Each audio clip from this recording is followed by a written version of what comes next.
Assalamualaikum everyone. Welcome to my YouTube channel.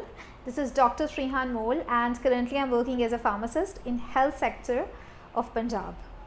आज की इस वीडियो में जो है मैं बात करूँगी कि what is urban flooding और उससे क्या क्या बीमारियाँ जो हैं वो एसोसिएट हो सकती हैं एंड इसके अलावा जो है वो हम बात करेंगे कि उसके क्या सिम्टम्स हो सकते हैं एंड मोस्ट इम्पॉर्टेंटली उसकी प्रिकॉशंस पे बात करेंगे। सो चलिए स्टार्ट करते हैं अर्बन फ्लडिंग से। अर्बन फ्लडिंग बेसिकली क्या होती है? अर्बन फ्लडिंग ये होती है कि जब आपकी बहुत ही इंटेंस रेनफॉल होती है, बहुत तेज़ जो है वो बारिश जब होती है और कंटिन्यूसली होती जाती है, रुकती नहीं है, बहुत शिद्दत की बारिश होती है, कंटिन्यूसली होती है, रुकती नहीं है, तो शहरों का जो लैंडस्केप होता है ना, जो सिटी लैंडस्केप होता है ना, उसकी कैपेसिटी इतनी नहीं रह जाती कि वो जो इतना एक्सेस वाटर भर गया है, इतना पानी भर गया है, वो उसको एब्जॉर्ब कर सके। तो उसको हम अर्बन फ्लडिंग कह देते हैं। अर्बन यानी हम शहरी के लिए वर्ड यूज़ करते हैं एंड फ्लडिंग हम सैलाब को कहते हैं। तो जैसे कि आजकल शहरों में सैलाब आ रहा है तो वो जो है वो अर्बन फ्लडिंग में आएगा, क्योंकि आपके सिटी के लैंडस्केप में इतनी कैपेसिटी नहीं रह गई है कि वो उस पानी को एब्जॉर्ब कर सके। इसके अलावा इसमें जो है आपकी रिवर ओवरफ्लो हो जाते हैं कि इवन जो आपके शहरों में रिवर्स होते हैं उनमें भी इतनी कैपेसिटी नहीं होती कि वो जो है आपके जो है वो उसको पानी को मतलब रख सकें, तो वो ओवरफ्लो कर जाते हैं, उनकी ओवरटॉपिंग हो जाती है। इसके अलावा तूफ़ान की जो एक लहर दौड़ जाती है, जो आजकल एकदम से गरज चमक शुरू हो जाती है, ये सारी चीज़ें जो है अर्बन फ्लडिंग के अंदर आती हैं। अब देखते हैं कि जो अर्बन फ्लडिंग से कौन सी डिजीज़ जो हैं वो एसोसिएट होती हैं। बेसिकली इसमें क्या होता है कि स्टेगनेंट वाटर जो होता है ना, ठहरा हुआ पानी, जो कि आप जगह जगह देख रहे हैं। शहर जैसे I belongs to Lahore city, Lahore में बहुत ज़्यादा बारिश हो रही है, इट्स अबाउट अर्बन फ्लडिंग, और जगह जगह पानी खड़ा हुआ मैं देख रही हूँ। हमें सुबह ऑफिस आने जाने में बहुत दिक्कत होती है। तो जो अर्बन फ्लडिंग है उसमें क्या हो रहा है कि पानी खड़ा हुआ है, खड़ा हुआ पानी जो होता है, स्टेगनेंट वाटर जो होता है, इट्स यू कैन से कि it's like the breathing ground होती है पैथोजेंस के लिए, कि जिसमें जर्म्स जो होते हैं वो बहुत इजीली ग्रो करते हैं और बीमारियां फैलाते हैं। तो इसमें वाटर बॉर्न डिजीज़ के चांसेस जो हैं वो बहुत ज़्यादा बढ़ जाते हैं। तो वाटर बॉर्न डिजीज़ में अगर बात करूं तो डायरिया आजकल बहुत ज़्यादा होगा, बच्चों को स्पेशली बहुत ज़्यादा होगा, बड़ों को भी हो सकता है आपको, ठीक है। इसके अलावा आपको गैस्ट्रिक इश्यूज़, मैदे के बहुत ज़्यादा इश्यूज़ जो हैं वो देखने को मिलेंगे। बड़ी ईद भी अभी अभी गई है, तो उसकी वजह से भी गोश्त खाया है और अभी भी लोग खा रहे हैं, और उसमें ऑल टुगेदर ये बारिश, उसका गंदा पानी, जरासीम सब मिक्स हो जाएंगे और लोग ज़्यादा गैस्ट्रिक इश्यूज़ जो है वो फेस करेंगे।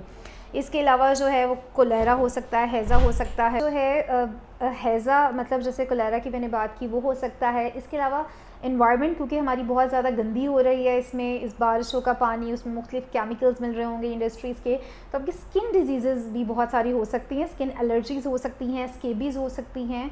तो ये सारी चीज़ें जो हैं वो आपको ऑल टुगेदर हो सकती हैं, जिनके मुख्तलिफ सिम्टम्स आपको आ सकते हैं। अब बात करते हैं प्रिकॉशंस पे, मोस्ट इम्पॉर्टेंटली कि हम इससे किस हद तक और कैसे बच सकते हैं।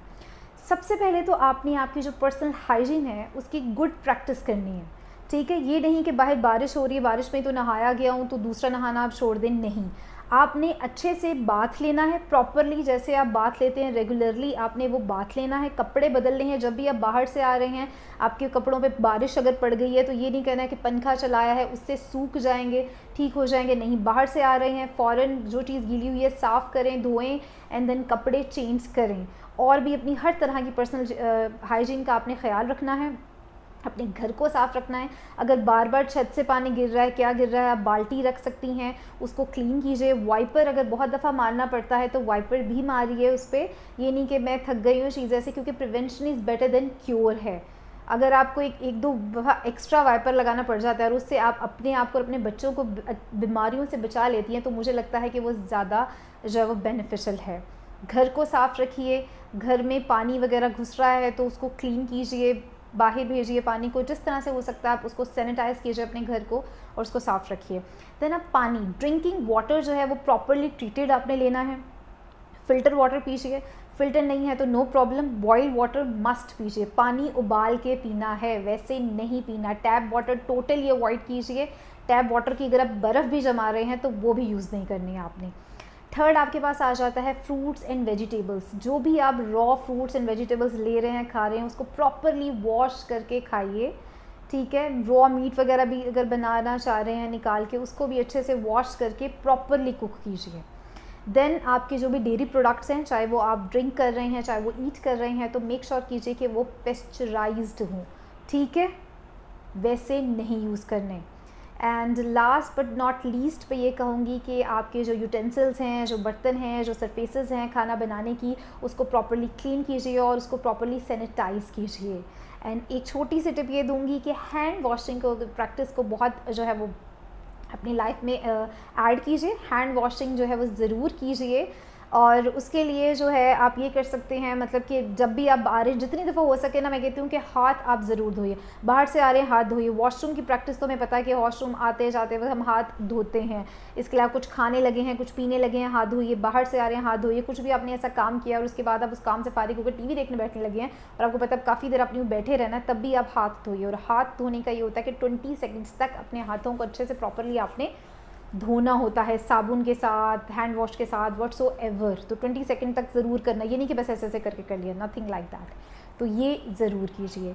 और हाँ, अगर आपको कोई भी ऐसे सिम्टम्स आ रहे हैं, जैसे आपके पेट में दर्द हो रहा है, पेट में कोई क्रैम्प्स पड़ रहे हैं, आपको नोज़िया हो रहा है, वॉमिटिंग हो रही है, उल्टी आ रही है, दिल ख़राब हो रहा है, सर में दर्द हो रहे हैं, बॉडी में पूरे जिस्म में दर्द हो रहा है, बुखार फील हो रहा है, डायरिया हो रहा है, कुछ भी इस तरह के सिम्टम्स अगर आपको आ रहे हैं, तो प्लीज़ प्लीज़ प्लीज़ आप अपने डॉक्टर के पास जाइए।